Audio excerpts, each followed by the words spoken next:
Hello, beautiful beings. Welcome to Let's Create the Revolution Together, a podcast about creating new ways to embody ourselves as human. If you're here, you're probably well aware of all the shifts that are happening on our planet. Maybe you go with the flow with those changes, or maybe you're struggling to find who you truly are. Either way, this space right here is for you. My name is Marigol. I'm an Ayurvedic wellness coach, a spiritual life coach, and a podcaster. I am here to guide you through this reality that we can call the Earth School. I strongly believe that we are here to create new ways to show up as individual and as collective, and that every experience that we encounter is an opportunity to grow and evolve. So grab yourself something to drink, make yourself comfortable, and let's jump right into the next episode.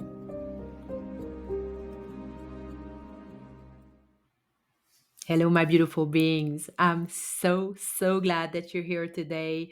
There's going to be an amazing episode right now that is an amazing person that I met with this podcast. And I'm so glad to share her story with you guys. But for now, I just wanted to tell you guys that there's going to be a little rebranding on Let's Create the Revolution Together. It's been going so well for the past 4 months, and I feel like it's time for me to be a little more present and show a little bit more of who I am into this podcast. And so I thought it would be a good idea to just like spice things up a little bit. I'm not gonna tell you guys all the details yet. I am gonna tell you that the date has been chosen for the launch, the major launch. It's gonna be an amazing event. I'm gonna invite you guys for sure to be there. Can't wait to be there. And so it's going to be on the first new moon of January 2024. So it's going to be the first new moon of the whole year. And since it's a new beginning, I thought it would be, I don't know, interesting and clever to just like do it on that date. So there's going to be all kinds of stuff. I'm going to keep you posted. And for now, I'm going to leave you to this amazing episode that we did with May. And you can reach out to her at your Numerology bestie on Instagram. She's amazing, and I'm gonna leave you to this episode. I hope you enjoy. Hello, beautiful beings. Welcome back to this podcast. Today on Let's Create the Revolution Together, I'm honored to introduce you to May Her. As a spiritual healer, May has ushered countless seekers towards wholeness, revealing the divine energy uniting all. She's channeling celestial realms, connecting us to universal truth. Through her, we can learn to harmonize with love, joy, and peace. But her real jam is through numerology. That's where she finds her distinctive voice. Numbers to her aren't just symbols, but more of a language of the universe. As a numerologist, she harnessed the frequencies of the number for personal transformation. So if you need insights on your life's path, maybe some spiritual connection or some hidden ability, you can always reach out to her on Instagram at your numerology bestie. Links are written down in the description below. In this episode, we're going to circle back to how she got to this amazing way of offering herself to the world. She has been through so much in her life, and I'm very excited to share her story, which has like so many twists and turns. She overcame a lot of traumas, and she's ready to share her stories right now with you guys. And I'm very happy to be there to support her story and to share it with you guys so that you can find insight for yourself in your own life. And I feel like this is how we're going to create the revolution, by connecting to one another with our stories. And that's how we evolve. So I'm very glad to share her story today. I hope you enjoy it. Hi, May. Hi. Hi, gorgeous. I'm so glad you're here. Thank you. I'm so happy to be here. I'm so happy to be a part of this with you. Thanks for opening up the space for us. I feel so safe, so warm, and this is going to be good. Yes. Yes. All right. So let's jump right into the story, your amazing story. And let's Yeah. start with your parents. Yeah. So, my parents, I am actually a second generation American. My parents are from Laos. They fled the Vietnam War. And so they have shared with us many, many countless stories. And I think so I am part of the Hmong community. Um, although I'm Hmong and Lao Kamu.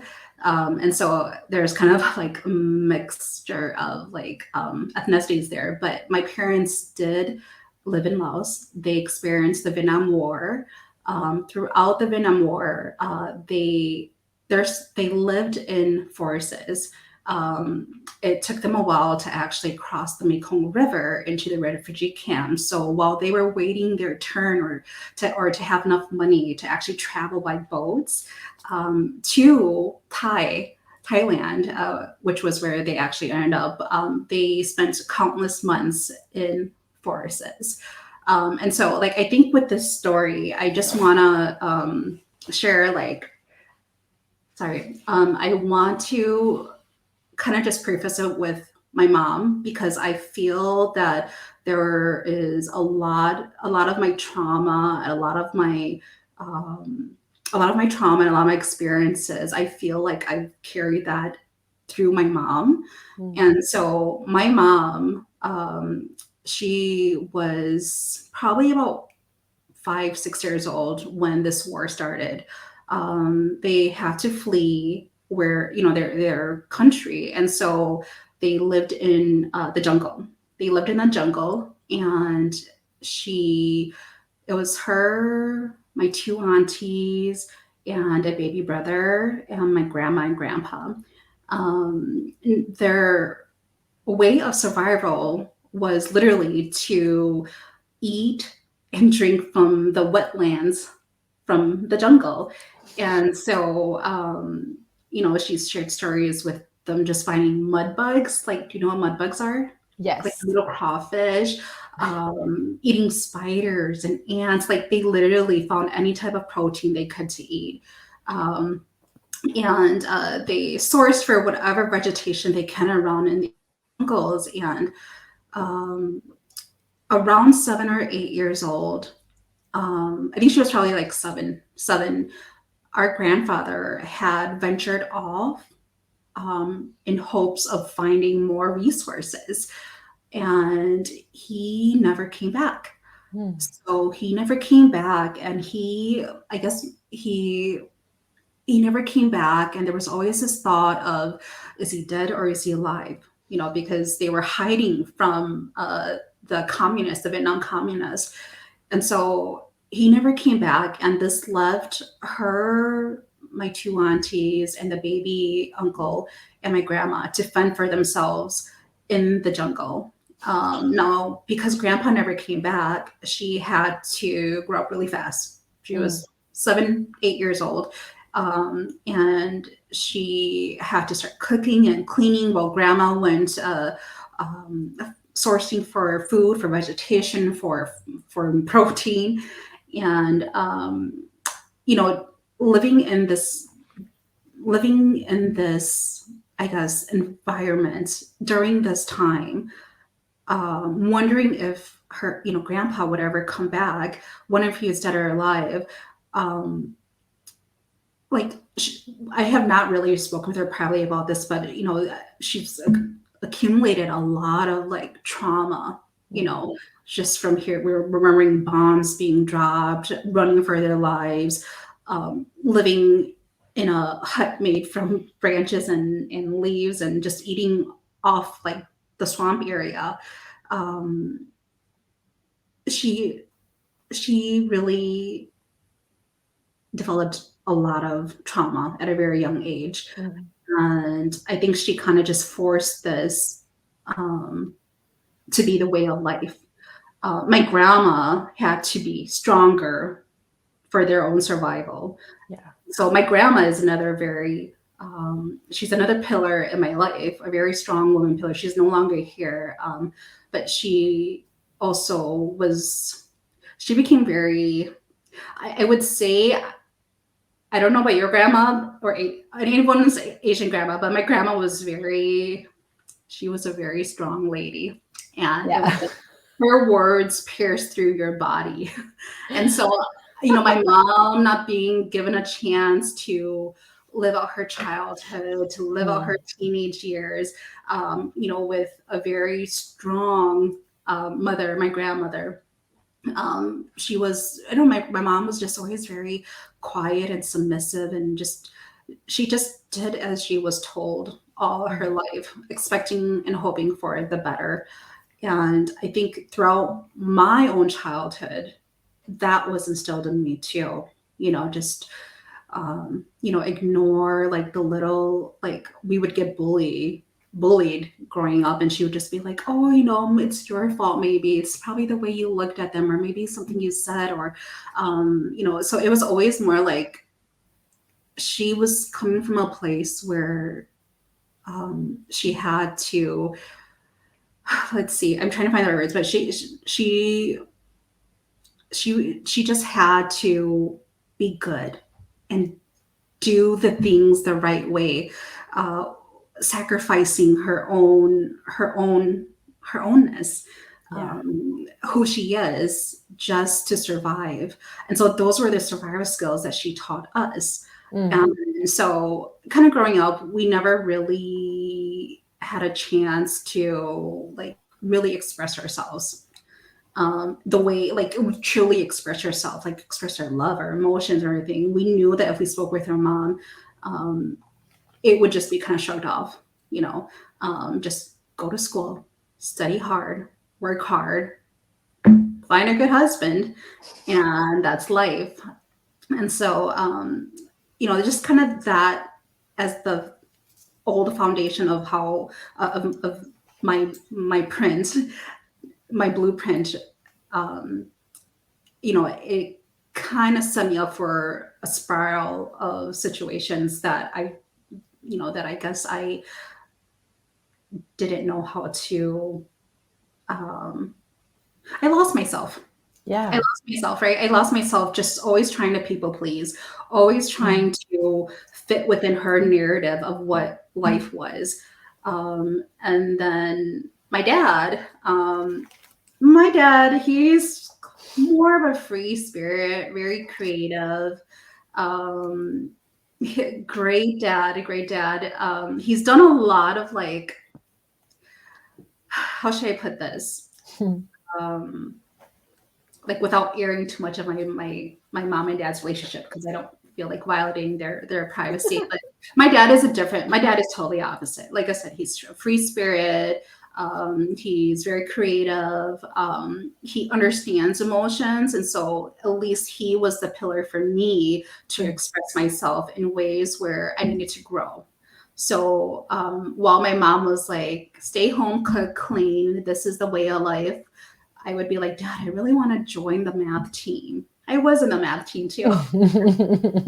Would be like, oh, okay, like I'll support you. Mm. But I do come from a really big household. So I am one of 10. So I Mhm. have 9 siblings. And so I am the second oldest. And as we became older, like, of course, we just had to kind of live with, oh, we're older now. So the nurturing and the love and the caring um, was more for the younger kids. So we had to grow up really fast too. Mhm. So, but my dad, I don't, he may have experienced a lighter version of what my mom experienced during the Vietnam War. But my mom met my dad in the Thai refugee camp, and just stories of just my dad always just being a free spirit and just going around and doing things and not taking life too seriously. That was just my dad, and they both started dating.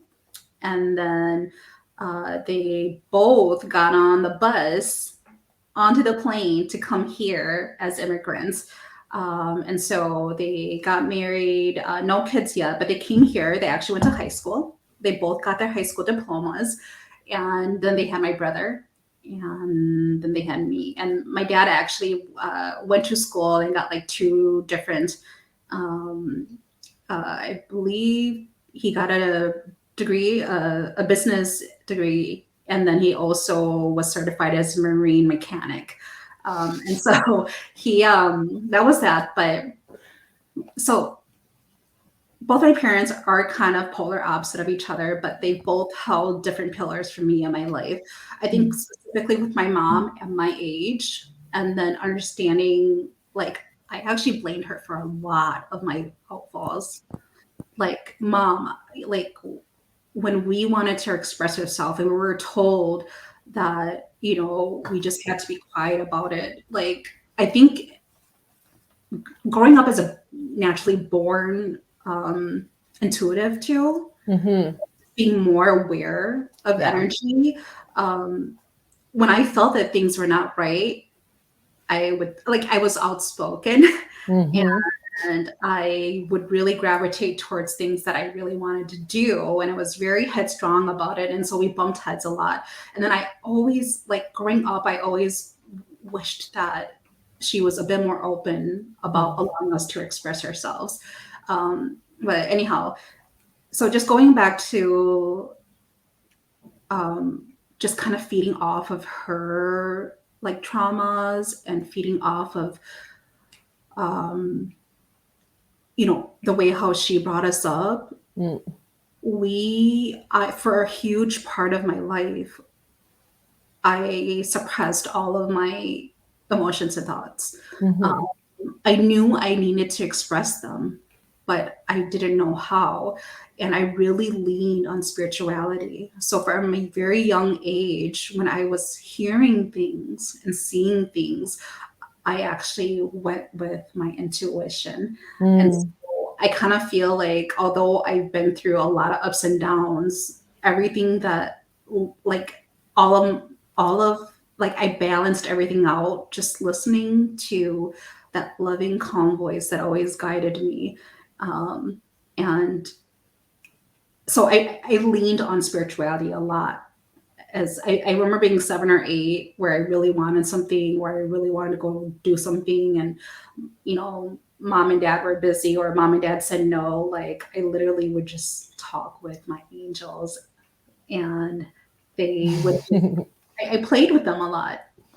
Yeah, That's amazing. yeah, and they allowed me to really, like, I enjoyed writing, and I enjoyed drawing and being really crafty, and that was my outlet of expression. And at times, like, I guess at the time I didn't know that that could potentially be a way of expressing ourselves, because that's not what we were supposed to do in an Asian household. We're supposed to, like, become a doctor or a lawyer, or marry someone who is. And so I shut off my creativity just to kind of not bump heads with her so much on my journey, because it was very I wanted to be loved, I guess, and I wanted to please her, and I wanted to please people that she was a part of. And the thing with my mom is, though, because she didn't have a dad, and in our culture, if you don't have a father figure there, you are sadly looked down upon. And so throughout her life, I always heard her mentioning, like, oh, I don't want other people saying this about you. I don't want other people judging you. I don't want other people seeing me not be a competent mom. And so it was always like we had to do things with worrying about what the community may perceive of us. And so, like, it was just a very narrow path that she wanted us to walk on, and bumped heads a lot. Now, I did, in our culture, it doesn't happen. I don't see this happening a lot now with, like, generations, like this current generation, but it was acceptable that at the age of 16, that is marriage state. So Right. you start preparing yourself to go get married, or you would start thinking about marriage. Um, and so I did get married at 16. I had my first child when I was 18. And so that twisted everything for me. Um, Mm-hmm.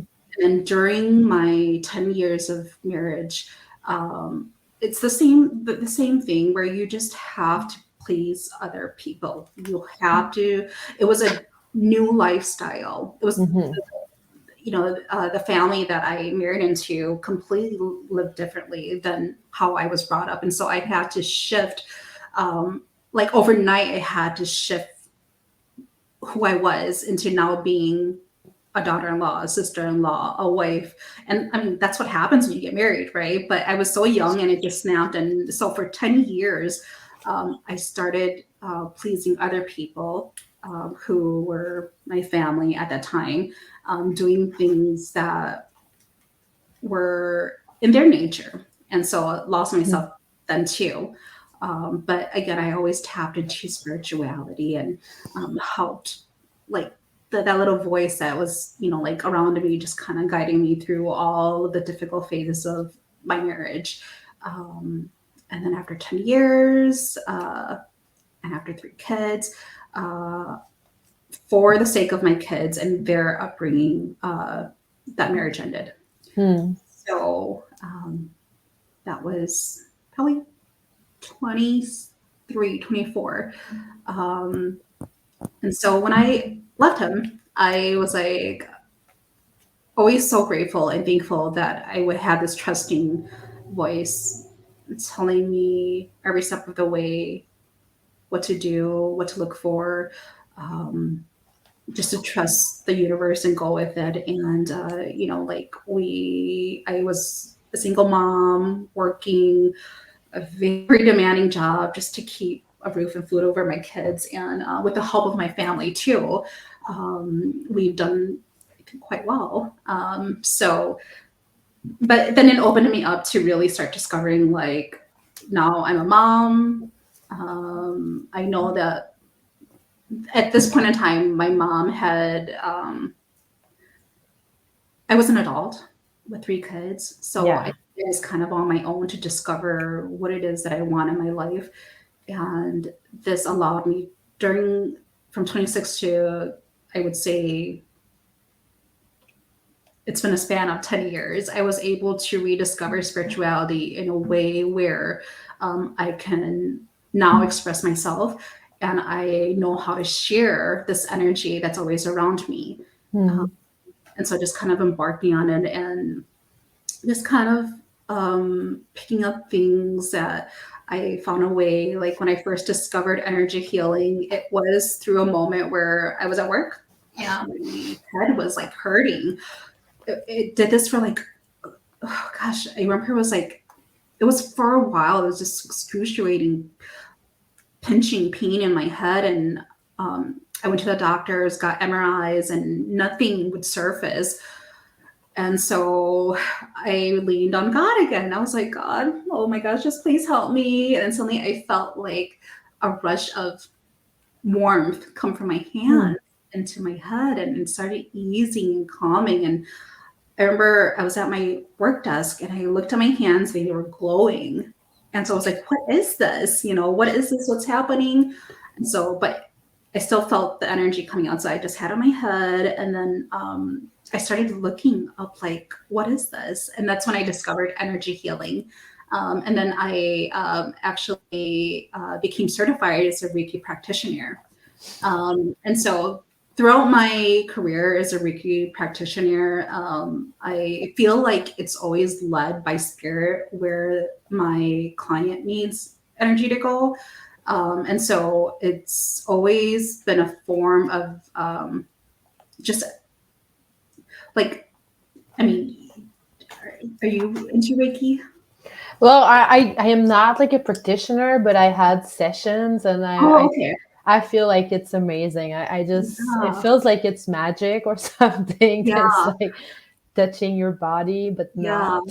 It's right. And so, like, when I would perform Reiki, my spiritual guides would show me different modalities.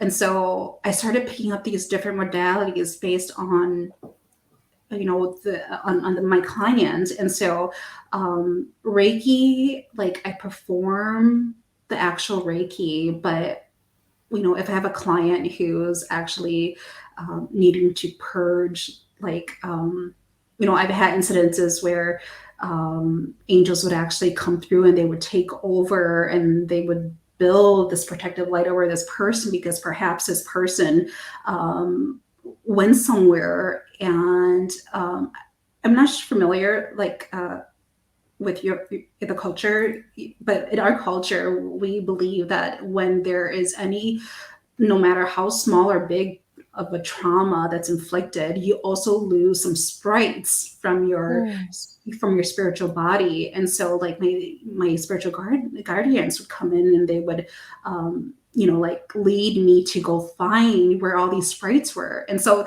different modalities started coming through. And so now it's just like, well, I'm an energy healer and I use Reiki, if you want Reiki, to balance your chakras and to introduce you to energy healing.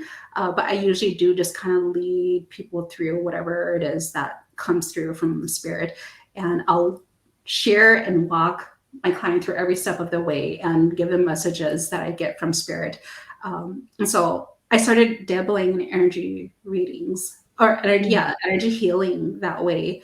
And then there was a moment in my life where, as I was practicing this energy healing, I started seeing like two pillars.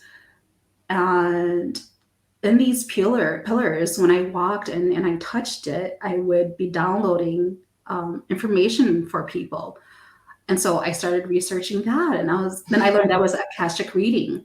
So I started studying Akashic reading, and then I got certified as a Akashic reader too. Ah, that's cool. I didn't know you did that. Yeah, yeah. Amazing. Well, it was, yeah, like everything was just always spirit led, and so it would lead me to be like, oh, what is this?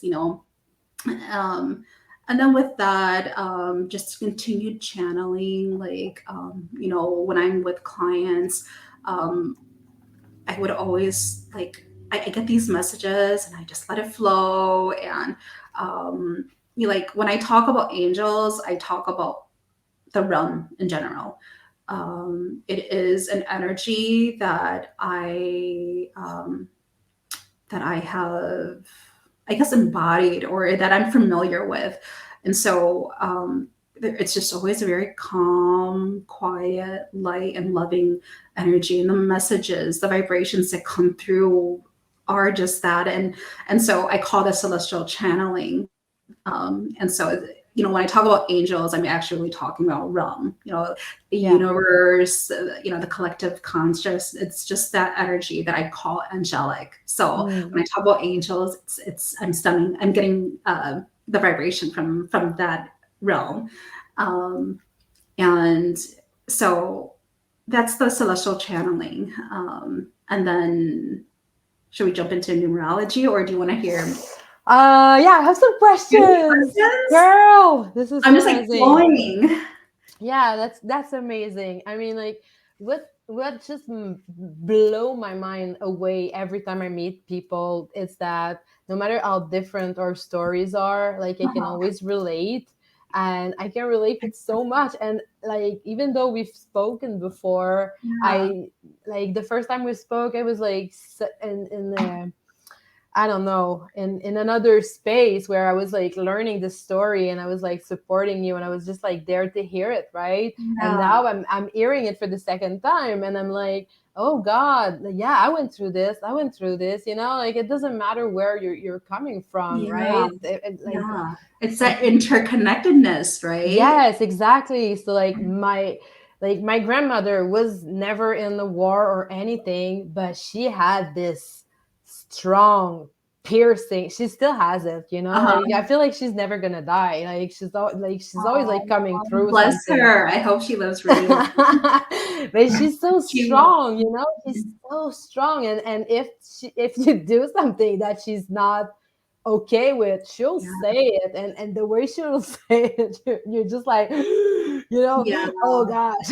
Yeah, I know. Talking about our grandmas, right? It's almost like I love my grandma literally raised me. My parents were, they both had to work, and so I actually lived with Yeah. my grandma up until the age of 5 or 6. I don't remember, but I literally lived with her, and I was glued to her and my auntie. Um, but that was her love language, is just cutthroat piercing, like, no, do it this way or else you're going to get in trouble.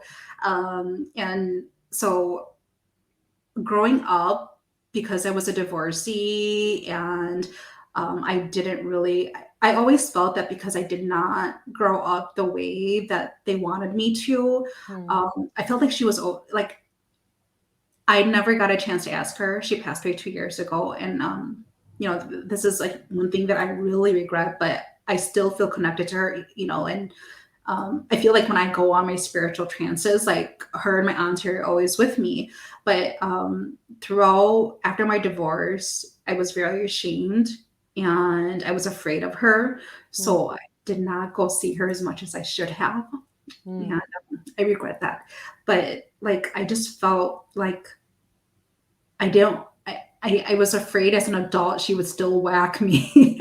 And so I had this fear. I was ashamed and I was a divorcee and I was scared to always meet face to face with her. Yeah.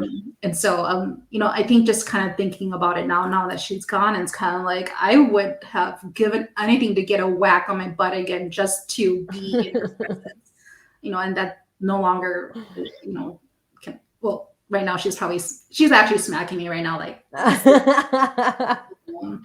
but I always like that was her though. Yeah. Sharing your grandma being the same way. It was kind of Yeah, it is. like, It's just so fun for me to realize how connected we all are. Like there's like for me to, I was different too, right? mhm, I wasn't super accepted in my family, and I was speaking out, and it wasn't welcomed. And mhm, I at one point I did shut myself up, and I mhm, did like exactly like you did. I was like writing and creating stuff like around mhm. my room, and Yeah. as you did, I also turned to spirituality, but for me it Mhm, was more into like being in church at that moment. Like when I was 7 years old, my room was like I had posters of Jesus, and like mhm. I was all over him. I was like, yeah, Yeah. Jesus. I, Yeah. I was it was the spirituality I knew Yeah. at Yeah. the time. So it for me it doesn't matter where you're coming from. We can always relate to each Yeah. other's story. Like Mhm. I can totally relate with what you're saying, because It's so beautiful. yeah, It is. I never went to Vietnam. I never went through a war. I never, but even though like the physical reality is different, I Yeah. feel like the soul can still connect uh Yeah. in deeper ways. Right, right. And this is where when we started our conversation, this is where I leaned into talking about my mom, because you talking about this interconnectedness. It's like I never experienced the things you did, mom, but all my life I lived in a mindset of scarcity. I Yeah. lived in fear. I lived in the not enoughness, Yes. and so it's like, mom, like we're talking about interconnectedness, and it's like, yes, whatever my mom experienced, and although she instilled this narrow path for me through her words, me being too young to understand exactly what she meant, it was almost like, but that really carried into my life, always having the mindset of not having enough, not being Yeah. enough, like just being fearful of everything around me, what people would think, what everything I do, act, even my own thoughts scare me. And so it's like, it took a lot of understanding, a lot of healing. Um, and I think when we were talking, I was like, the only thing that I I have honestly and truly believe that has brought us closer is just that I now see her as a friend. Yeah. She has one living sister left, and with the passing of my grandma, my auntie, it's almost like I had to really deep and dive, like, how can I help my mom? And it's like she has no one to talk to, and like if I stop thinking of her as a mom and just think of her as a person, and someone like, and be available for her so she can lean on me, like, would that help? And yes, it helped. Like, I feel that my heart has completely changed in the way how I feel my mom. I went from blaming her and being upset at her, for this mindset of mine that I used to have, and now it's like I see her as a friend that I want to nurture, grow, and love. And it's been a very like, this whole transformation of my relationship with my mom has just been very wholehearted and healing. I hope at one point she can call me a friend. She does call me for everything that happens where, she can't figure out things, but I just hope that she can honestly trust that I'm giving this to her because out of love, out of love. Yeah. This is, I know you're my mom, but we can form friendships too, and I can give you, my listening ear. Like, I'll never probably have like tell my mom exactly what to do, but like, I'll just always be here to listen to her. And so here and there, when she's struggling with something, she does call me, and she, shares with me just things that are really tight in her chest, and Mm, I just let her go, and our relationship has gotten so much better. that's So so sweet. I love it. yeah, I love it. I never got to that part because like my mother passed away yeah, when I was 17, and yeah, maybe we would have been able to be in that space, but the relationship you're sharing with your mother, I relate a lot with that as well, and the scarcity, and like I was always more on the intuitive and creative side of yeah. the reality. Mhm. And I remember when I was young, I was so bad at math. I was just very bad at it. Mhm. I still to this day, I barely understand it, right? Yeah, no, It's just like for I me, get it. it's just I don't compute it, but it's okay, Yeah, right? I get And it. and I was she I was was a like, math whiz, and yeah. it didn't help that throughout my professional career, I didn't use a lot of math. So now it's like I have to count with my fingers, and I'm like thinking like I'm trying to get into the mindset, like, because when I was in a math team, we did competitions where we did speed math, and I was like a whiz at it, and it was a huge passion of mine. And now it's like, oh my gosh, what's 3 plus 3? Right. Years? I remember my mother putting so much pressure on me, and like Yeah, she was buying all kinds of like, little books to help me learn math, and like those yeah. cards, play game with it. And I was Aw, like, I just couldn't do it, and I was telling yeah. her, I don't like it. I don't want to do it. And she was like, well, you have to, right? Like, it's cool. You have to do it. And I was like, Yeah, you mom, have to, like, yeah, you have to be a certain way, you have to say a certain thing, yeah, you have to dress a certain way, yeah, right? that yeah, was that was all like the pressure that she got from having such a strong mother, right? and mhm, and she was like, she went through stuff, and yeah, she when she tried to confess and like reach out to have help, right? Her parents were like, no, you're lying, this is not true, right?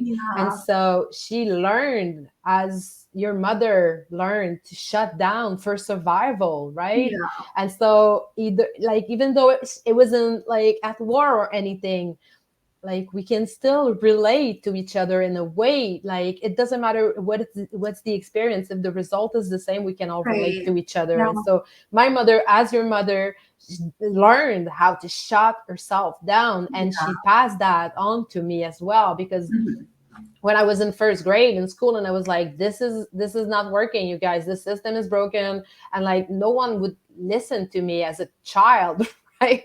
And yeah, so I got really sick. I was hospitalized at the end of the year, and I remember coming back to school second grade and just like being shocked, Like Mhm. I was like the good student. I was like, and my teacher were like, oh, if everyone would be like her in school, we would have so much fun. It would be so much Yeah, easier. But when I was at home, like the it was like a pressure cooker, right? And yeah, so when I was in school, I was like keeping it like this, like right yeah, here. And then when I yeah, was home, I was like exploding. yeah. And my mother was like trying, like, and telling me it's Trying to unfair. keep, Yes, it's unfair. You're like this in school. Why can't you be like this here, right? yeah, yeah, And she couldn't just like step outside her own mindset and just like reach out to the kids. Like I was just a freaking kid, I yeah, was just like 7 years yeah, old, and to reach out and to say what's up, like what's going on. you're yeah. you're, How you're are you? yes, you're exuberating drama all the time. There must be something going on, right? There must be something. So so for me it's just like I feel like it's just amazing how we can relate to each other in Yes. in in such deep ways, Yeah. like it's Yeah. it's just it blows my mind every Yeah. I time. mean, it's the ultimate saying of, just us being oneness, right? Like Yes. under this huge universe, like there is no doubt about it. That we are all of the same. We're all woven with the same thread and the same fabric under this universe. And our experiences may not be the same, but it's the thoughts and the feelings that we express that are the same, right? And Yeah. so, I think when we talk about it, we all can like find um, it feels more wholesome. Then it brings the healing, and then it shares the light. And it's like, I mean, this is why we're connecting. We're connecting with other light workers and just building this togetherness. And so Yes. I love it. I love it. So yeah, like you and I, our parents, our mothers, they experienced something, different, but the trauma they've brought to us is real, Yes. and we have to recognize that, and we have to learn how to break that Yeah. generational cycle. Yes. Yeah, Yes. And I feel like our generation are we're we're here to do that. yeah, Like we had to see our parents go through yeah, like hell, right? It was like I've seen my mother died because of all of that, because she was yeah, like always closed up and never yeah, being able to reach out, and it got her sick to a point of mhm, dying. yeah, And I feel like we had to see that as the newer generation to yeah, overcome those things and to heal those things, because when you heal yourself you heal your ancestral like right, lineage, and yeah, then when you have kids, like I feel like sometimes I just feel like I'm in the middle of like the past and the future, and the future is my kids and the past is my mother and my yeah, grandmother.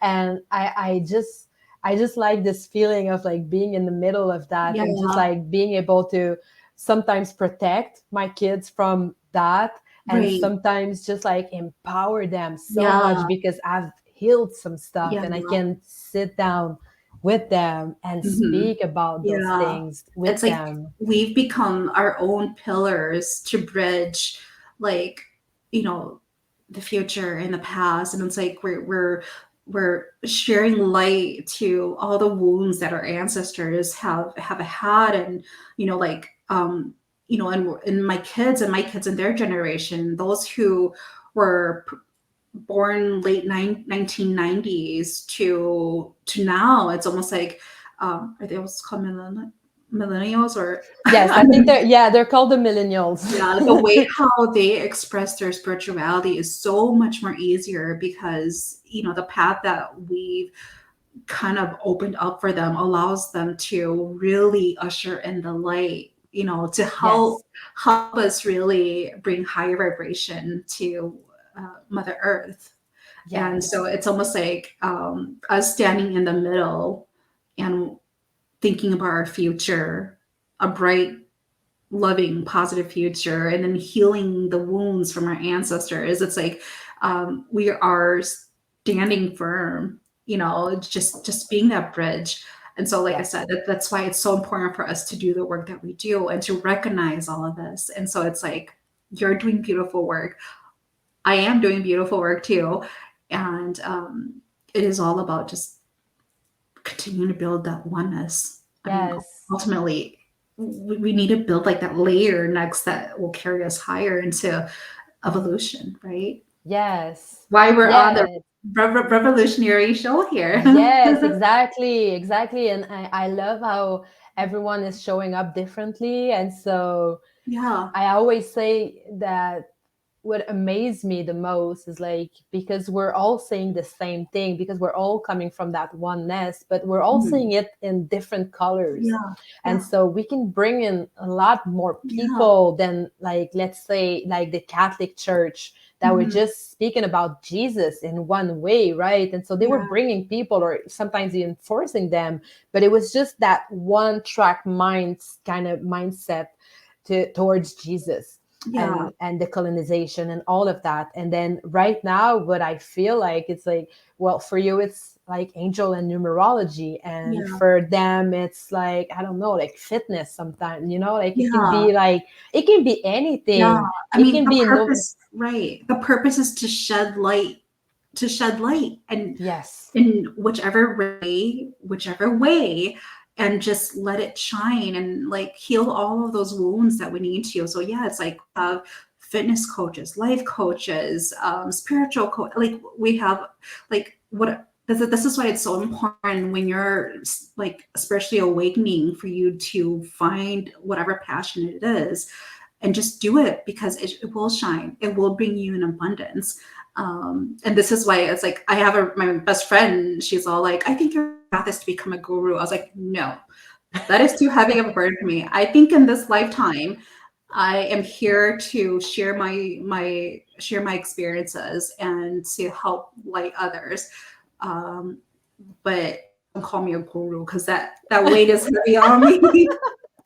And yeah, and so it's and then it's sometimes like, as much as I want to share some, like on social media, sometimes I'm just sort of like, you know I don't know social media anymore.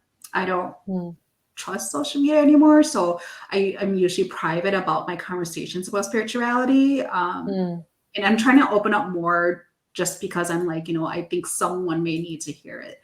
um yes.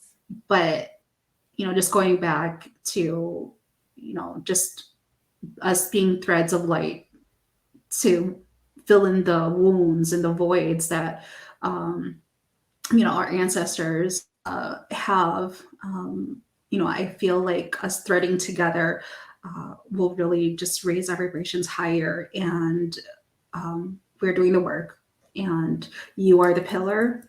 We're thinking about the future and healing the past. And, like I said, those who were born, late 1990s till now, it's almost like, we've opened up the door for them to come in and step in fully as their spiritual self, to Yeah. express themselves. And so it really feels like a lot of a weight is being lifted off of our shoulders too. So Yeah.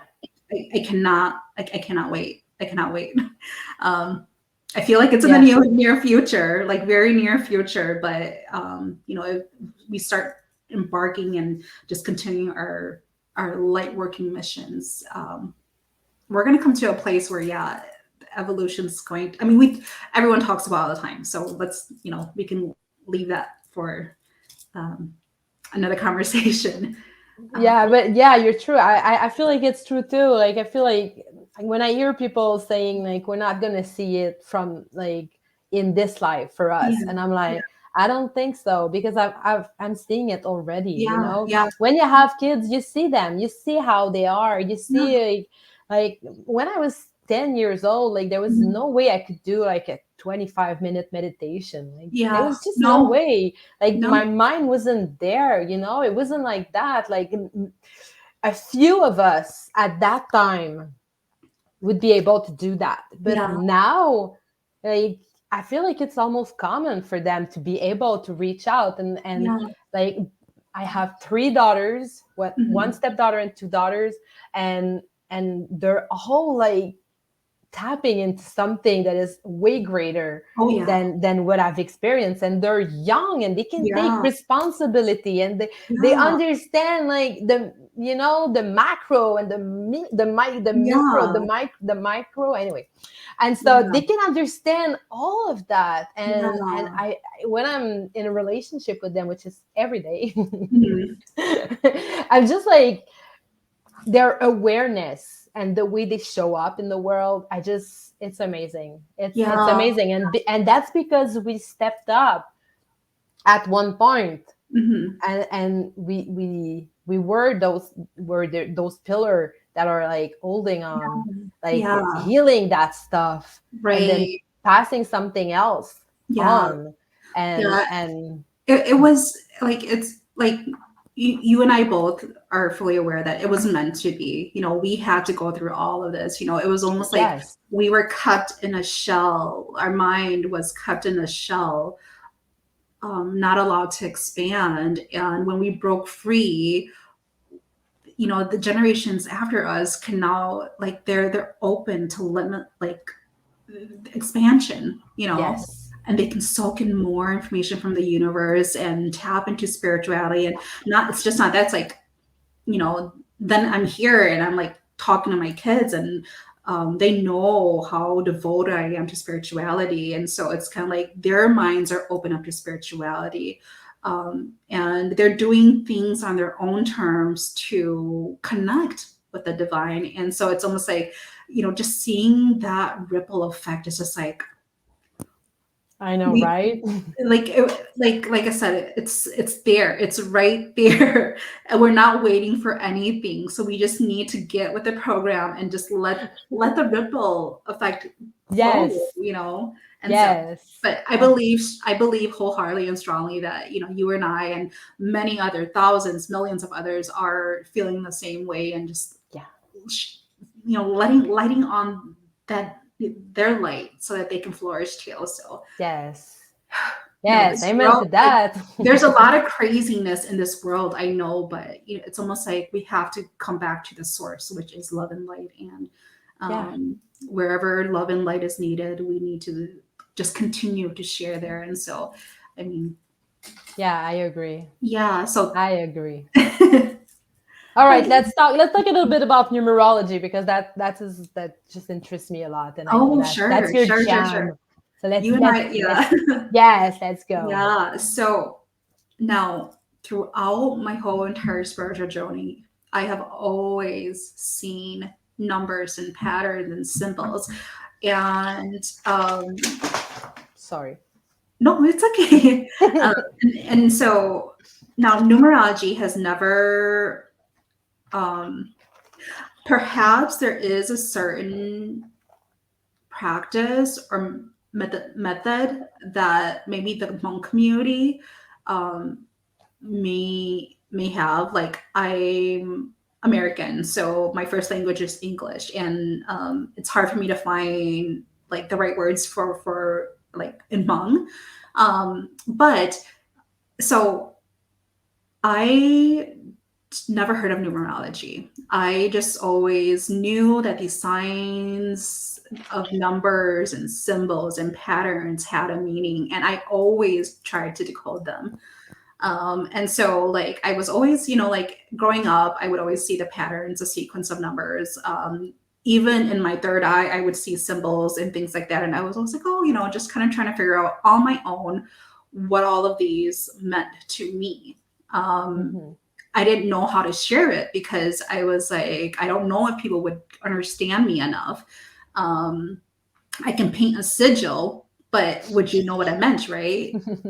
And so I about a couple of years ago, when I lost my auntie, my grandma, it was a huge wake up call for me to really dive deep into who I was and what my Hmm. purpose was. And during time, almost it was so freaking honey. Like, I numbers just kept coming up. And I started like just studying numbers, and I would go online, look up angel numbers, and You know, it would be like, oh, 1111 means it's a spiritual connection, or you know, your angels are trying to connect with you. But I was like, well, I mean, I have a connection with angels already. So to me, it was very vague. And so, but I started studying it because I wanted to know why it was happening so much. And around this time, as I was grieving my losses, I was also isolating myself from people because I was going through my own health issues that resulted in a major surgery. Um, and so I was healing myself from my loss and grieving. And so I became isolated. You know, like it was hard for me to talk to friends because, you know, I think, and this was around the COVID time too. It was around Mm. COVID time, and I didn't want to really bug everyone every single day. Here and there, I would send a message to my friends, and I would be like, "Hey, how's it going?" You know, just checking in. But I stopped going out. It was COVID, and I was grieving. That very same year that I lost my aunt to my grandma, or the year before that, my dad was actually hospitalized and then diagnosed with cancer as well. So it was like just things on top of things. And my partner lost his brother, and then my best friend lost her husband, and it was just all sorts of crazy things. And so but I started seeing a lot of numbers, and I started studying them, and then I started feeling different energies from Mm. them. And I started trying to interpret these different energies. And as I was trying to interpret these different energies, you know, just like you know, energies, our emotions, our thoughts, and I would feel the highs and lows of Mm. these of this energy within these number sequences, these number sequences. Um, and so I actually, without no one to talk to, I started talking to numbers. So every single time when I saw 1111, I was all like, okay, angels, if you're trying to send me a message, I'm open to receiving, you know. Um, and I wasn't getting any feedback. And so I started really thinking about like just keeping track of these patterns that I would see. I would see 111, and then later on the day, I would see 1212. Every time I looked at the clock, it was a sequence of number or a pattern of numbers. And so I started feeling like different vibrations. And so when I saw 1212, I'd be like, okay, so my angels are trying to connect with me, and I'm feeling connected with them. Um, what next? Now I do know, like, and this is my own personal experience and how I'm interpreting it. Um, so for anyone who's listening or watching, it's just if you experience this too, great. If not, like I would hope that you would be open-minded about it. But so 1212, when you see two sets of number 1212, or I use army time in my household, so we're always using like 1300, 1400s. Mhm. And I want to interject this by saying that if you want to have a better connection with um, spirit messages, angel numbers, switch over to 24-hour time format, because Mm. then you can get like to me, I've experienced clearer messages. Um, I don't know if it's the more the numbers, the more understanding of the message, but 1212 is it's like it's almost like us right now, spirit reminding, like really pushing it down us, like um connect with me. So it's like you're going through something new, uh connect with me. You're going through something new, connect with me. So it's like a double, like, so when I see 1212, like I go into meditation and I try to get whatever information I can. But all of this works when you know what you're asking for from the universe. Mm. Um, and so after discovering that there were different frequencies and numbers, I started numerology came into my search feed. And so was like, oh, so I uh, got myself a numerology reading, and I was mind blown. I was mind blown. I was like, how can these numbers, how can this reading really help interpret who I am and this physicalness, and then as I was reading up more about numerology and actually like reading the actual, like I have like probably 4 books that I've read and I read again about numerology. I was just kind of mind blown. Like numerology to me has helped bridge my spiritual and physicalness. It gave me balance. Mm, So now we have numbers that actually speak about who you are, your unique, the unique energy that um, that's been imprinted on you, based on your name and your date of birth. Um, those unique energies who make us who we are in this physical realm. Um, it was like how can this happen? And it was almost like, okay, not everything was accurate, but there was enough accuracy to be like, okay, there's this system out there that actually can help me understand and accept all my highs and lows, mm, like how to deal and navigate through life obstacles. And so when you start thinking about numerology and you start like, I'm like, oh my gosh, yeah, this was me. This happened to me. And this is me now. And this is how I'm supposed to cope with it. It's almost like, okay, numerology then became my bridge to helping me express the energies that I was mm. receiving about myself. That's a mouthful, so I hope it's not too overwhelming. But so when I learned about numerology and I learned the details about myself here in this physical realm, I found it easier to accept myself for who I am. Mm, And then the method that I actually learned, it's quantum numerology by Joy Kingsborough. mm, So she, in there in quantum numerology, we you the quantum part deals with the conscious collectiveness. So while you're reading into numerology, all of those spaces and voids, and I kind of feel like it's all of those spaces in between the lines of your ruling number or whatever your life path number is. We get to fill those void with mm, spirit, with energy, and it becomes the experience of quantum numerology becomes more whole because now we're also discussing blockages and unwanted energies that are blocking you from being your potential self, stopping you from your purpose journey. So this whole um, the whole cycle of getting a quantum numerology reading is really about bridging who you are here as a person based on the energies the energies you came here with, and also tapping into the energy source that's mm. either there or not there. And so it's a full circle for me. It's like the whole Yes. package.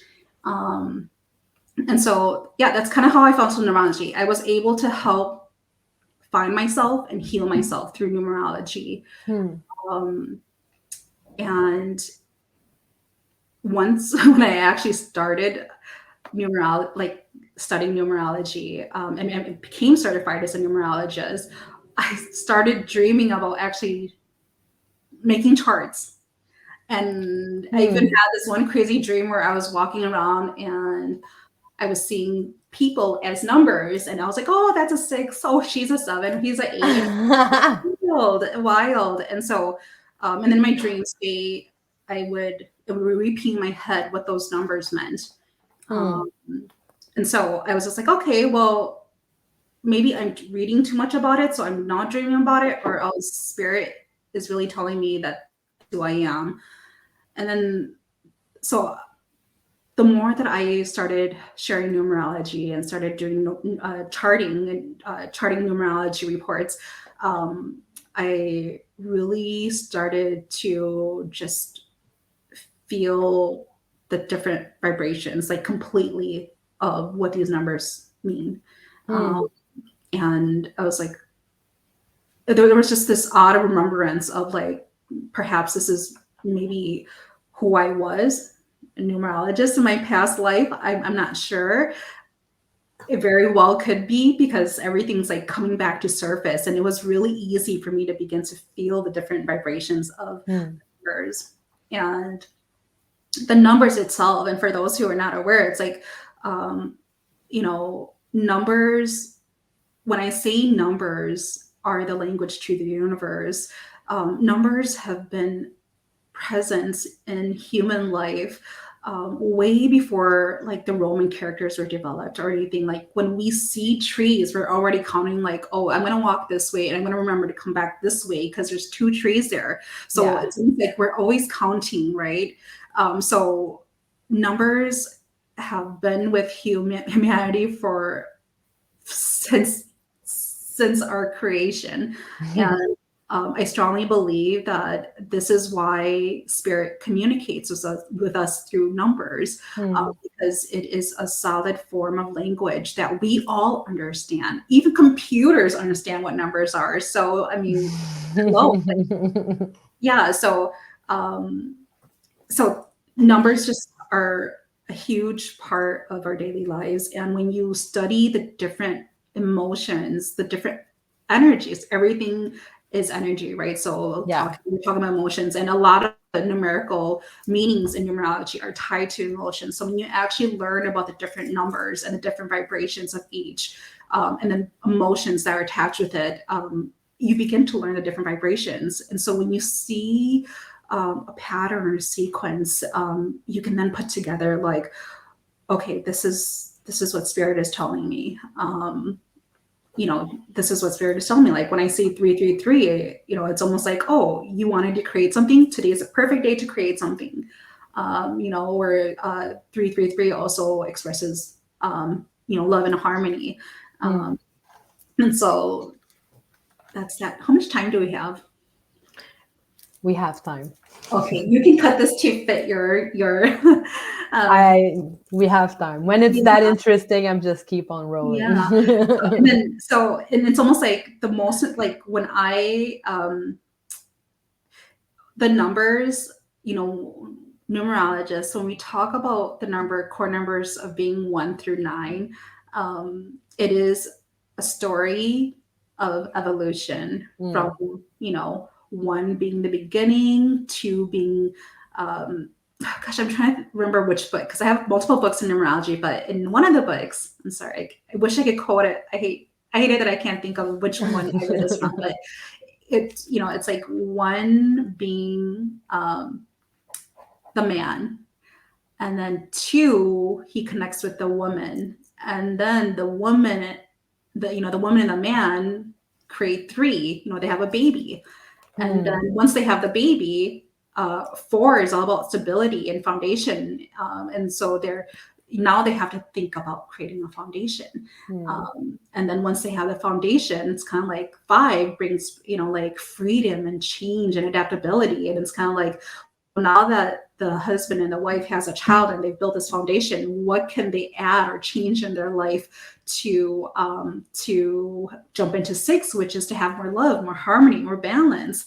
And then once you have that love and harmony and balance in your home, like 7, you move into 7, and it's not like you start thinking about being more aware, more spiritual. You want Hmm. to you want to just have more openness. So 7 comes in, and then once you bring in spirituality into your life, become 8, and then 8 is all about, okay, how do we balance it? How do Hmm. we balance this physical and spiritual form? And then when you figure out how to balance, you move into 9, which ends the cycle. And then it doesn't mean it ends there. It means you can start again. So you start the Yes. cycle all over again. And so that's how I remembered 1 through 9 and how to build the numbers off of that. Um, so that little man, family, kid, find a house. What do we need in the house? Mm. Okay, how do we bring more spirituality or more openness or Mm. more awareness into the house? Okay, now that we have spirituality, how do we balance the two? And then once we find that balance, then we start over. Um, and so That's it's just amazing. always, yeah. So I'll have to figure out in which part of the book or which book I read that from. But that was like when I really got the aha moment. I was like, oh, okay, yeah. So this 1 through 9 is specific in numerology because it is a Mm. part of evolution. Um, Yeah. and in our daily lives, we go through evolutions. Like every single day, I add up the numbers and I figure out what the daily energy of the day is. And, if it's a day where I need to lean on planning and being productive or creating foundation, I'm like, okay, it's a 4 day. I need to harness this energy today to really build something. Um, and so that's how I've applied uh, my uh, my knowledge of numerology into my life. And it's like, this is something that I want to share with people because numbers are all around us. So, Yeah.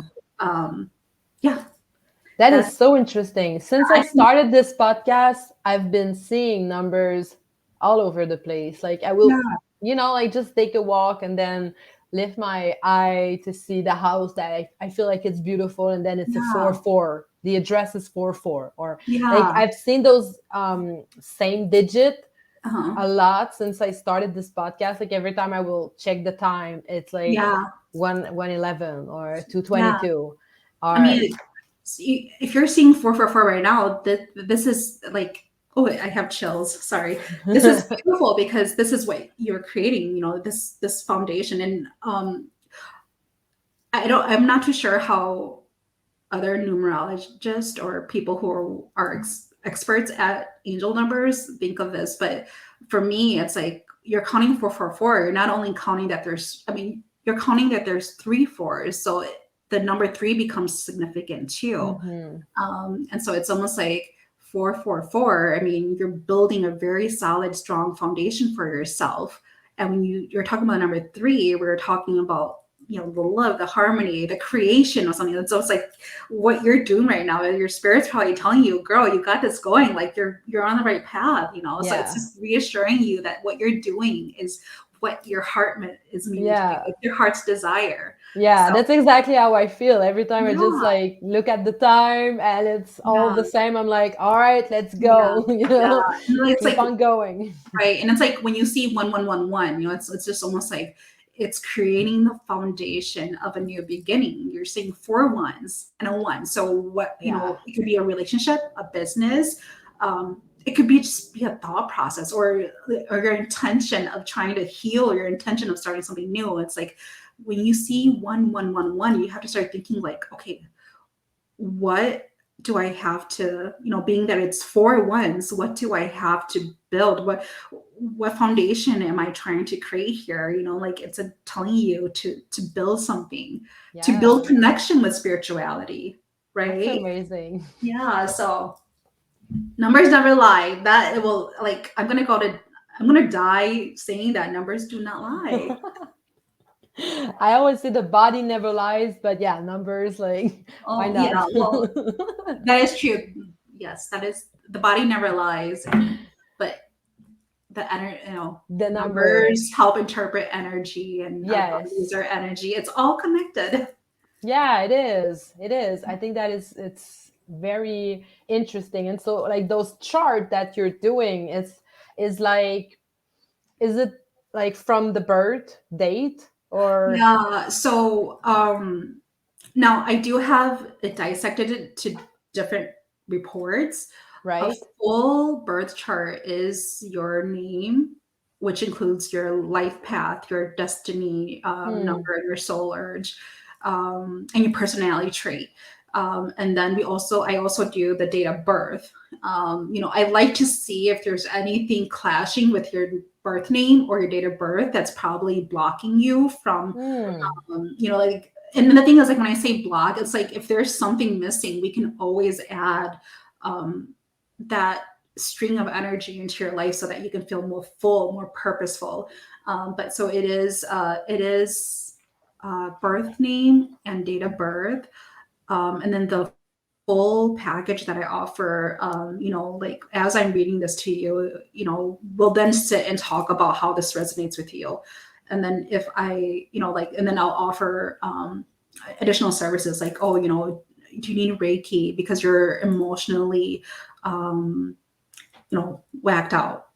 Yes. No, that sounds right, but like there's any Like chakra. out of balance, like. Yeah, if there's any chakras that are out of balance, I'll offer Reiki, or if there's any message, like I will always, like if there's any messages that are coming through to me, I'll always share it. Um, and there is also when I talk about angel therapy, this is something that I've been practicing for more than 10 years now, and it is a system of just connecting with the angelic realm and bringing light into your body so that you can become more aware of feeling different energy and vibrations. And that's what Reiki does too. But Yeah. as I'm doing that, like we're really tackling um, the inner, like the thoughts, the emotions. I'm really bringing it out so we can talk about it. And it's similar to Reiki, and I feel like it's the same things, but I'm working with angels during that process. Yeah.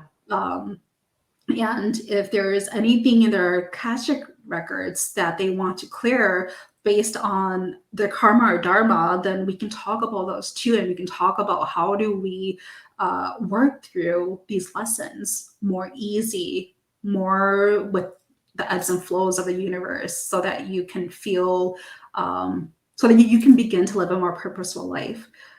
So that's that. But everything that I just kind of shared, I do dissect that into different like reports too, because sometimes people just like to get a birth name reading. Yeah. Birth name readings are, for me, my clientele, it's been really popular with those who are expecting. Mm. So if you're undecisive, or if they're undecided about a name, they'll ask for a name chart, and they'll give me the date of birth just to kind of see if things align and if things are in harmony.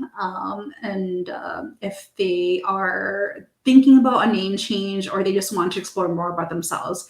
I've done a couple of business readings. One like where they want to open up a business and they want to name it this business, and they have these two separate locations that they're thinking of. And so I usually look into the person, their the name and date of birth, and then I'll look into the actual locations and I'll look at the name, and we'll just try to figure out if there's harmony there or if there's That's not. Right? cool. Yeah. Um, and I think I do send out like free mini divine blueprints, which is just the ruling number. And so, if anyone's interested, they can email me or Yeah. send me a message, and then I'll send them uh, that report. That it's ruling number is similar to your life path number, but it's just dealing with your date of birth. Okay. Yeah. Um, and I think that's it. And then to heal my anxiety, I've been doing a lot of crafty things again with my son. So we've been making some, just some healing crystal art Mm. canvases, some crystal garden bowls. And so like I'm trying to find an avenue to sell them. So maybe in the next couple of weeks, I'll start uploading more of those. Yes. And yeah, so right now it's like, oh, and then I mentioned anxiety. Yes, yes. Yeah, let's go into that because Yeah. I feel like this is so important because that's Yeah. part of what you're doing Yeah. and it's like proof that it's actually working. Yeah, yeah. So, I was just sharing with Marigol that, I think all of my life I've been dealing with anxiety, but I've been Mm. coping with it because it's, in our culture, and I know that we're being more progressive talking about mental health. Me growing up, when we talk about, you know, when we talk about the inability to understand our own emotions and thoughts, uh, more than likely we're being shut down and we're just telling us, no, this is the path you have to walk and you're not doing this, that's why you are feeling and thinking this way. So we learn to shut down and we just learn to cope with anxiety. However, I had my very first physical experience with anxiety, and so a couple weeks ago I actually went to see a doctor. My dad has heart disease, so we thought, like, you are of age, and maybe we should go and, like, do the stress test to see if there's anything wrong with your cardiovascular system. And so, thank God, results came back. My body is fine, but I was diagnosed with anxiety. And in order for me to go day to day without feeling the chest pains, now I would get like chest pains, and it would stretch across my chest and it would make my arms numb. Wow. And it was really hard for me to work because I was like, is it going to be a heart attack? Something wrong? Blah blah blah. Like, all these thoughts were going in my mind, and so results came back, and nothing was wrong with my heart. I was diagnosed with anxiety. I was given antidepressants, and I was told that, like, I hear so many stories of what antidepressants can do to you, but I also want to be open-minded. And so for a couple of days, I started taking it as prescribed by the doctor, and I did not like it at all. I felt that my emotions weren't there anymore. My thought wasn't there anymore. I was sharing with you earlier, like the fires in Maui. Like, typically when I see things like that, like, it pulls in my heart, and I'm like, you can feel the sadness, the empathy, and everything. And I just looked at it and I felt sad, but nothing came out. I got really spooked out, and I was like, okay. Mm. I was like, okay, this can't be happening. I'm not like this.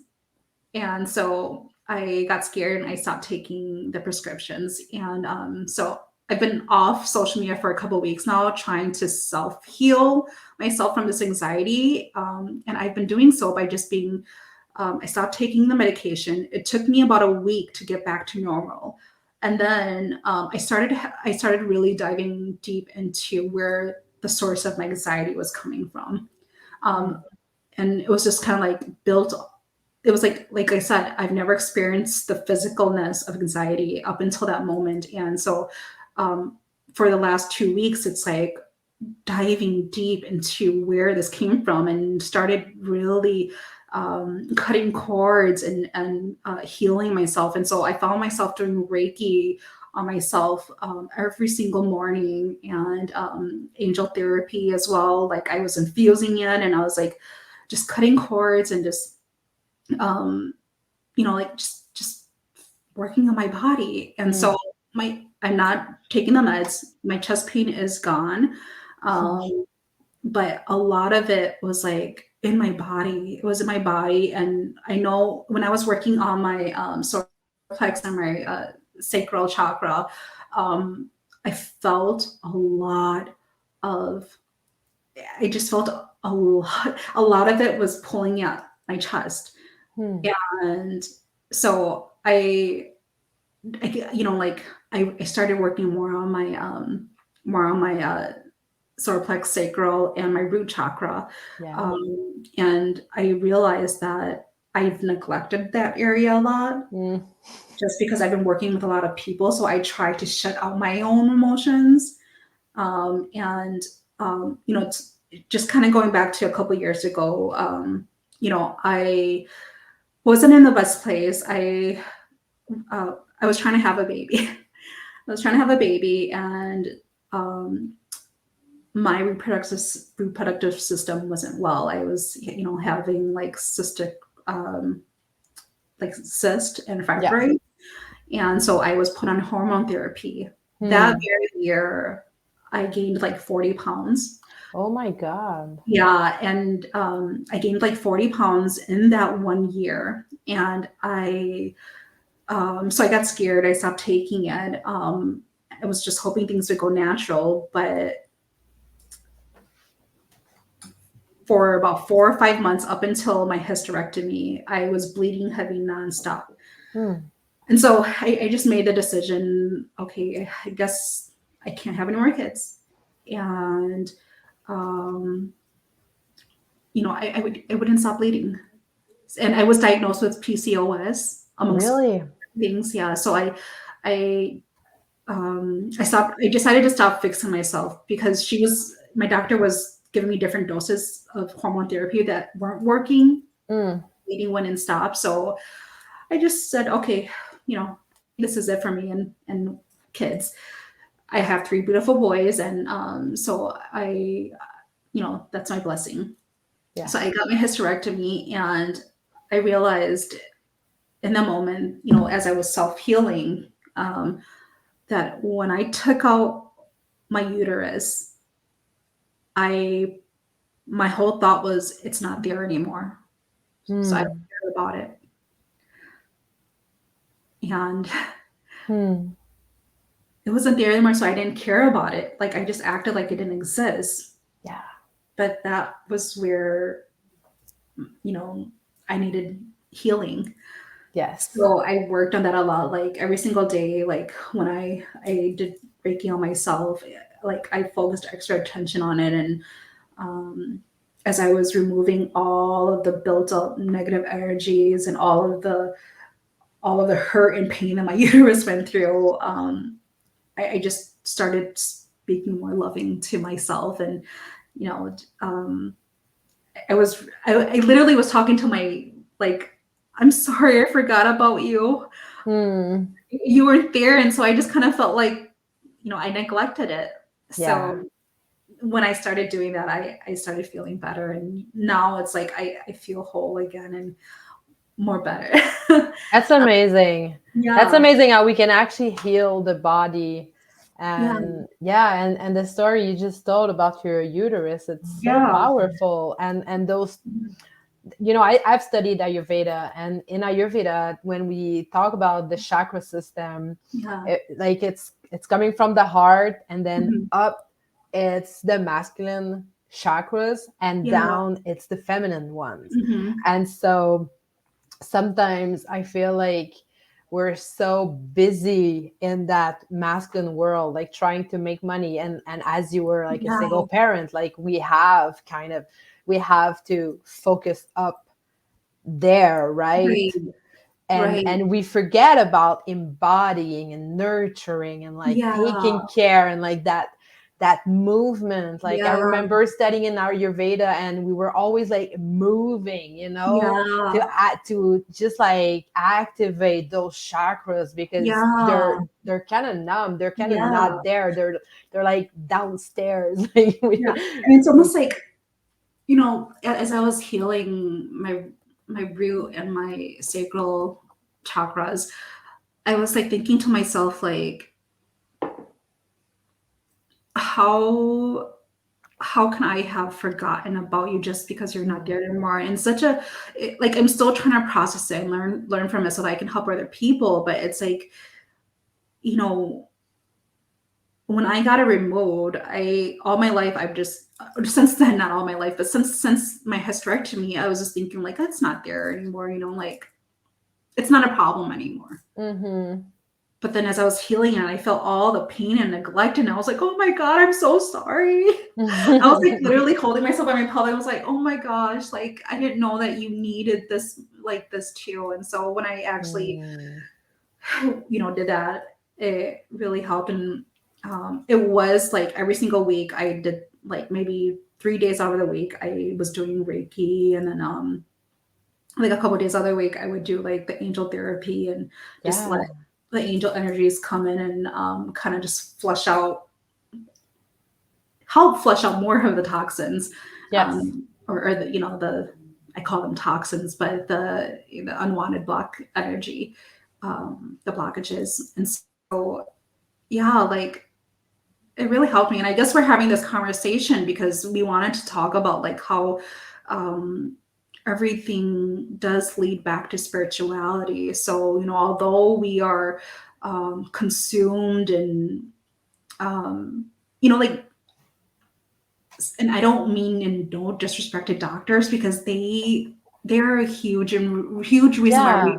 we are alive. The work they do is so crucial and so important, and um, like I'm not trying to down talk them, but it is almost our own to just help ingrain in ourselves that if there is an issue, we should probably think have a little intention or a little thought process of, is there something wrong with spirit or my energy, or what's going on?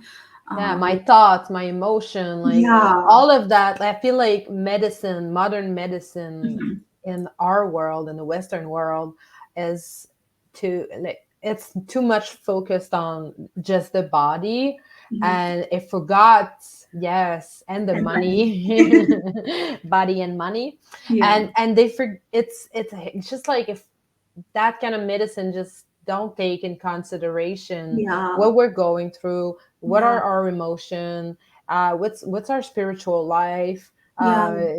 what's our trauma, like, and Right. that's what I love about Ayurveda or like Chinese medicine, because Yeah. the east part of this world, their medicine is like Right. incorporating the whole thing. And when you go and see an Ayurvedic doctor, he's Mhm. gonna ask you like how many times a day you're gonna pray, Yeah. how many times a day you're in your car, Yeah. what's your relationship with your spouse, Mhm. and they're gonna ask you all of that because it's Yeah. all taking place in this body, this illness or this whatever, Yeah. how it shows up in your body. It's all Right. connected. And so Right. yes, the Western doctors are so helpful. I mean, you broke your leg, Yeah. you want somebody to just take They care of they that. ran tests for me to make Yes, sure my heart was okay. Like, so yes, that's why I'm like, I'm not trying to disrespect or talk to her. no, Like, we need, like, like I said, no disrespect at all, but it is the intention of keeping an openness to spirituality as well. It's like, if I had not been a very spiritual person myself, I would have probably succumbed to just taking the prescription until I felt yes, better. But because I was aware of my own emotions and thought process, it was like right when I saw the wildfire or the fires that started in Maui. Like I said, I like, when I see things like that, I express myself really rawly, like, oh my God, like I'm very animated about it. But there I was just like, oh my God, I'm sad, but I'm just staring at it. mm, That scared me because I was like, no, this isn't me. This isn't me yeah, at all. And so it's almost like then you start tapping into like, okay, what can I do besides taking this prescription, and then you yeah, start thinking about anxiety, and you start talking to your body about anxiety, it'll start leading you to different thoughts and emotions that you need to release. yeah, um, and so it's like, yeah, I mean, your body is all energy. yes, We're and yeah, and sometimes we do need that. Like some of us, we can take this medication if it feels aligned, yeah, but we have to do the rest of the work. This is yeah, not like it's not gonna heal the whole thing. Like yeah, it's gonna be like, I feel like with every medicine the Western world is offering it to us, I feel like it's healing one part, but it's missing out on the whole thing, and then you just get addicted to all kinds of yeah, pharmaceutical because this one's going to create that, and then you're going to have to take another one, and then this one's going to create that, and then you end up like taking so many of yeah, them, and yeah, you forget what it was all about at the beginning, at the right, root of right, the. So I yeah, feel like it's very, very, very important to just look at the whole picture yeah, yeah. and And not just this one little part. right, right.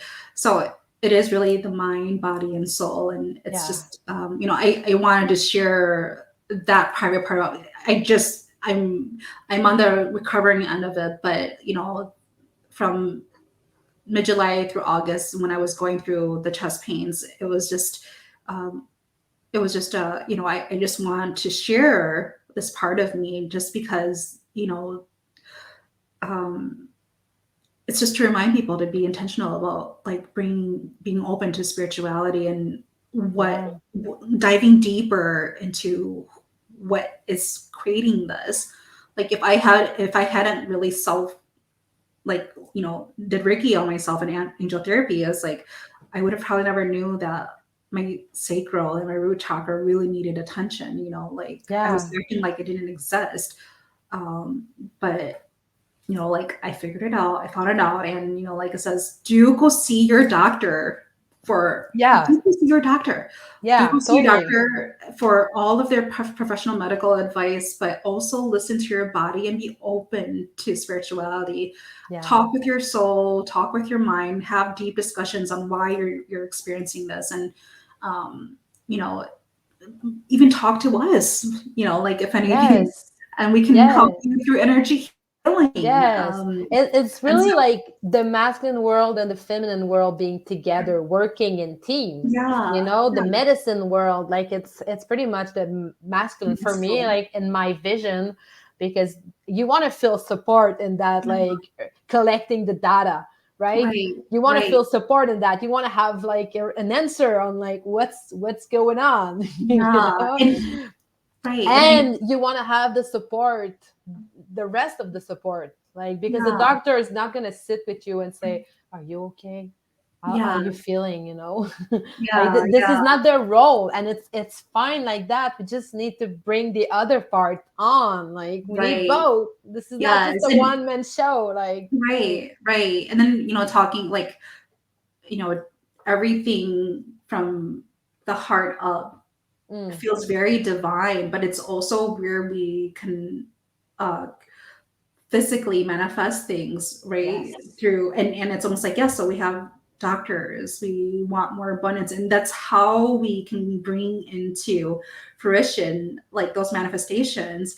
But then yes, our divineness of our root chakra and sacral chakra, it's almost like we forget to think about those emotions, those yes. feelings, those thoughts. It's where they sit, right. Yes, yes, exactly. And I Yeah. love how they meet in the middle and Mhm. they can go out into the world from the heart space. Right, I just love right. that metaphor when, like, Yeah, when I was in Ayurveda school, I was like, oh, this is just so beautiful to think about it that way. You know, you connect your own feminine and your own masculine through the right. heart.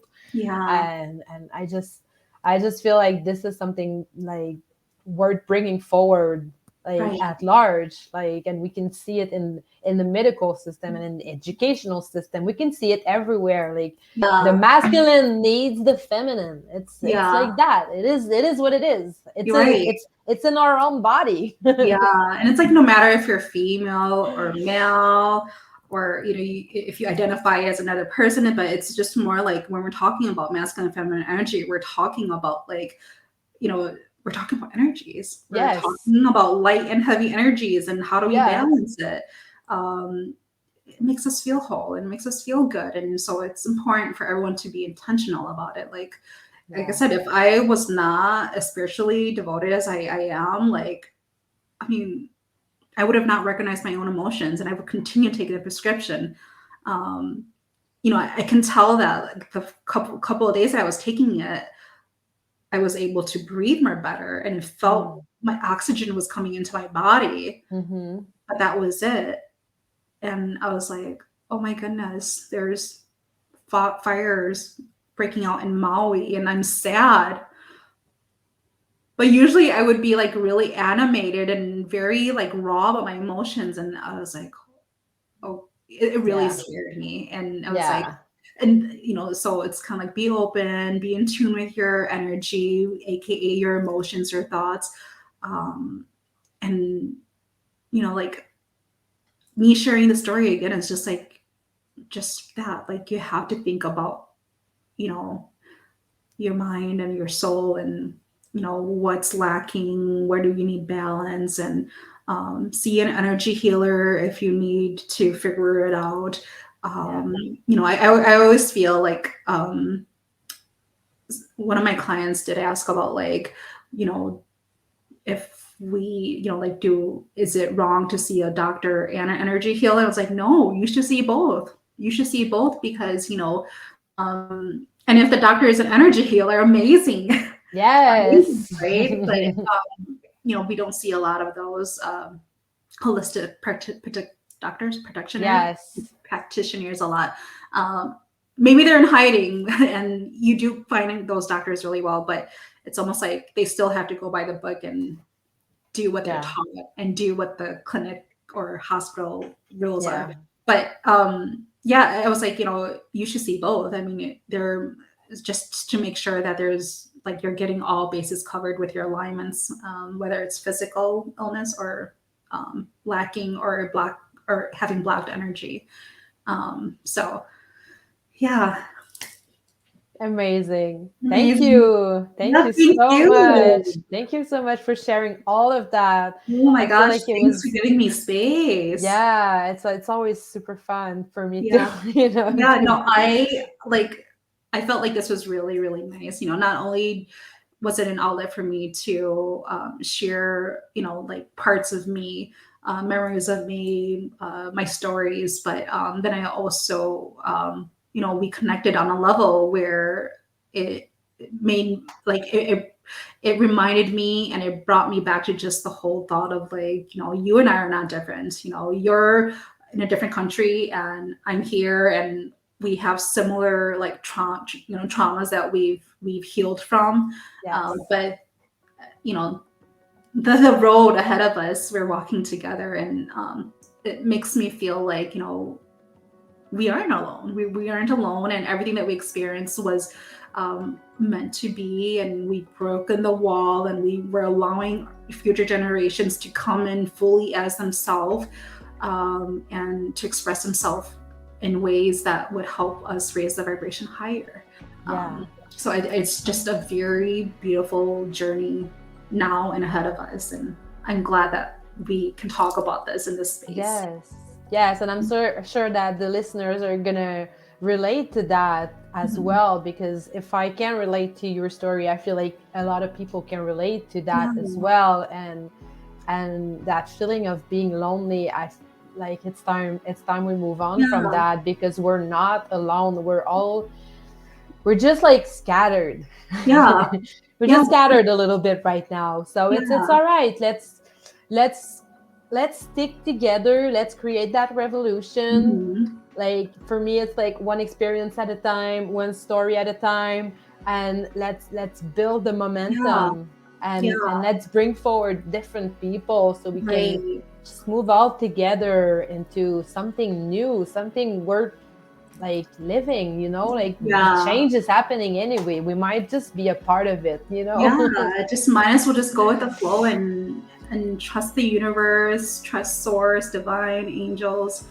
um it is really happening, and it's happening right now. There is no tomorrow or the next day or the future. Like, if we all can just collectively decide today that today is a day that we are Yes. changing that's it. Yes, And that's what we're doing. exactly. That's what we're Yeah. doing. So Yeah, committing to that change and embodying that change every day. And the more of us that is committing to that, the more the ripple effect is going to be big. right, It's right. amazing. So yeah, I'm glad that we're journeying together. I Yes. honestly am, like, really, this is beautiful, and the space that you're creating, like, I love it. And so Thank you. I was so excited to be here with you, and I enjoyed just everything that we talked about. And yeah, Amazing. Same. We'll yeah. talk soon. I know we're going to talk again for sure. Oh yes, yeah, for sure, for sure. Yeah, and let me know if you have any questions, or if any of your listeners, or my friends or family, are interested in numerology. Um, and we'll Yes. add links below. Yes, yes.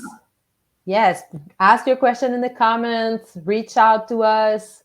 I Mhm. mean, like let's create this thing. Let's go. Yeah, totally. Like I said, if we all just today and be like, today is a day, oh my gosh, we would be up here. We would be up here. But it's okay. You know what? We're on the right track. We're on the right time. We're sharing our light, inspiring other people. My story today of moving from trauma into purpose is that's exactly it. And that's why we're talking about this. You Yes. and I have gone through it. We moved from trauma and we're living our purpose. And Yes. um, it's achievable. It's Yes. achievable, and that is my hope, that this video would inspire other people with. It's just we can move from trauma into purpose. Yes. Yes. Amazing. Yes. Thank you. Thank Thank you so you. much.